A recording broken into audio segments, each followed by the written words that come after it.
akhirnya berhasil menguasai dasar-dasar dari teknik seten. Tapi itu tentu saja belum cukup untuk menghadapi Lucius. Jika Lucius sudah serius, maka dari itu Ryu menyuruh Asta bertarung dengan Ichika agar ia nantinya bisa mengeluarkan teknik ini kapanpun ia mau. Oke, nggak usah mulut-mulut lagi. Seperti biasa, sediakan kopi dan cemilan, dan kita putar intronya.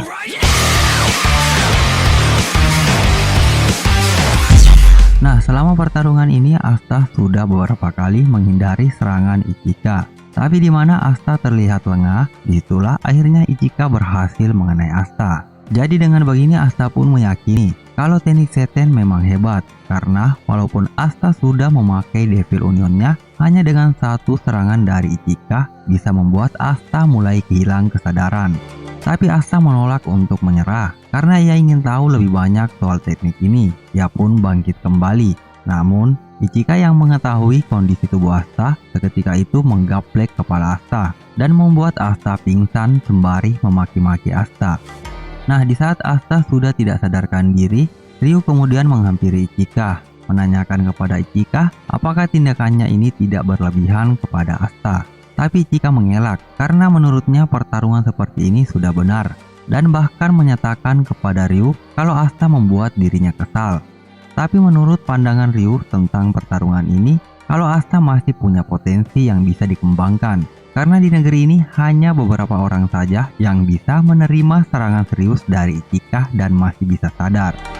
Kemudian setelah Asta menjalani latihan bersama Ichika, di hari selanjutnya Asta pun melanjutkan latihan bersama 3 anggota Seven Rusen yang bernama Josao, Tiamon, dan Komari, yang dimana Asta tidak bisa berbuat apa-apa dan pingsan karena menghadapi 3 anggota Seven Rusen secara bersamaan.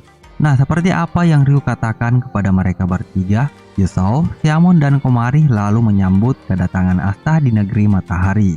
Lantas Fumito bergegas ke lokasi pertarungan untuk menyembuhkan Asta yang sudah tidak sadarkan diri. Kemudian setelah Asta sudah sadarkan diri, Komari lalu menyatakan tentang warna rambutnya yang sudah dicat perak. Tapi Asta menjelaskan kalau di negerinya tidak ada warna seperti itu, tapi ada warna orange dan lain-lain. Nah, melihat make up dan baju norak yang dikenakan Komari, Josao pun mengomentarinya karena menurutnya penampilan Komari tidak mencerminkan seorang shinobi. Tapi bukannya menerima pendapat Josao, Komari malah mencemooh Josao karena topengnya yang terlihat mencolok, serta menyuruh Josao agar tidak banyak berpikir dan tidak membuat orang lain salah paham dengan kebudayaan di negeri ini.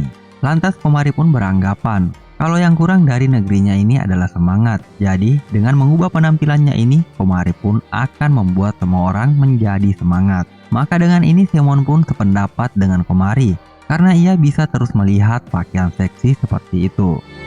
Kemudian di tengah-tengah perdebatan mereka, Ryu lalu menghampiri dan meminta maaf kepada mereka bertiga karena Ryu tahu kalau mereka bertiga masih sibuk dan malah meminta tolong untuk melatih Asta.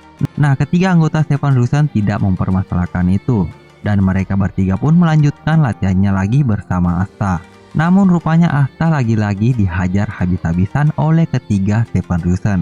Nah, di saat Asta merenung setelah menjalani latihannya, ia pun beranggapan kalau teknik seten memang sangat luar biasa. Dan ini membuat Asta sadar kalau cara mereka memakai seten berbeda-beda. Bahkan saat Asta bertarung jarak dekat dengan mereka, Asta masih kesusahan untuk memakai seten. Jadi Asta pun memutuskan untuk belajar memanfaatkan celah musuh.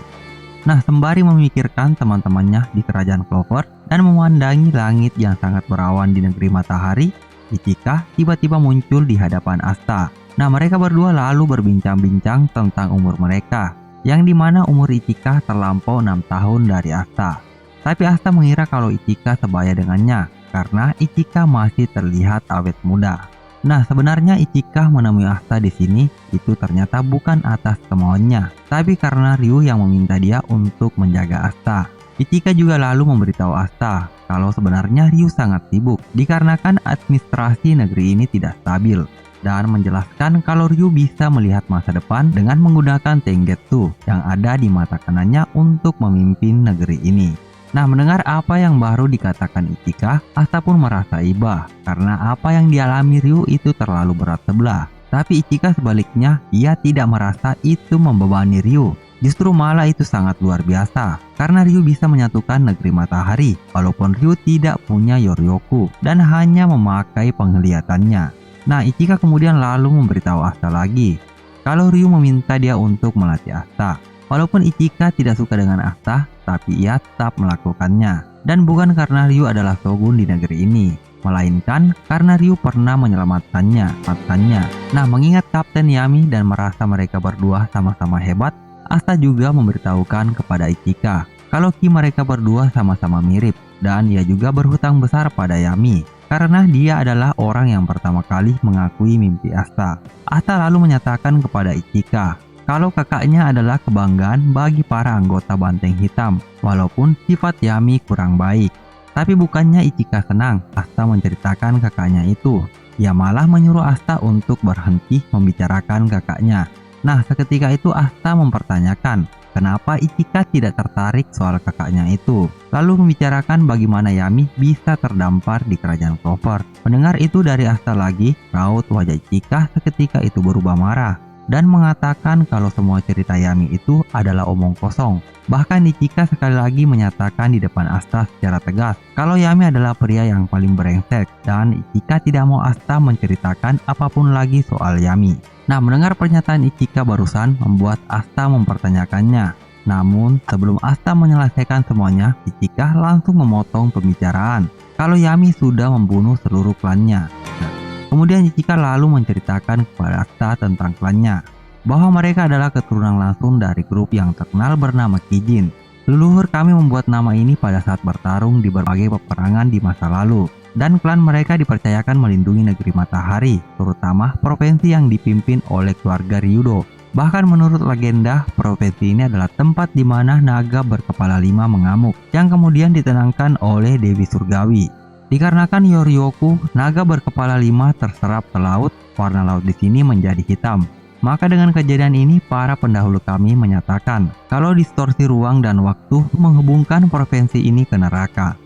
Nah, sebagai keturunan pemakai pedang iblis, ayah kami merasa bahwa klan ini tidak cocok untuk melindungi wilayah kecil seperti ini. Karena Dara dan Yoryoku klan ini katanya akan berteriak. Bahkan ayahku tidak suka kepadaku karena aku terlihat seperti ibuku yang mati. Tapi Yami selalu melindungiku. Nah, karena Yami terlihat kuat di mata ayahku, ia sangat antusias kalau Yami bakalan menjadi pewaris gelar terkuat di klan ini. Tapi Yami tidak mempedulikan tentang semua itu. Yami sering mengajakku memancing, karena menurut warga Yami mempunyai bakat di bidang ini. Ryu juga sering menghampiri kami untuk memancing, walaupun ia adalah keluarga penguasa di provinsi ini. Bahkan Ryu tidak peduli terhadap statusnya atau seberapa banyak Yoryoku yang ia punya.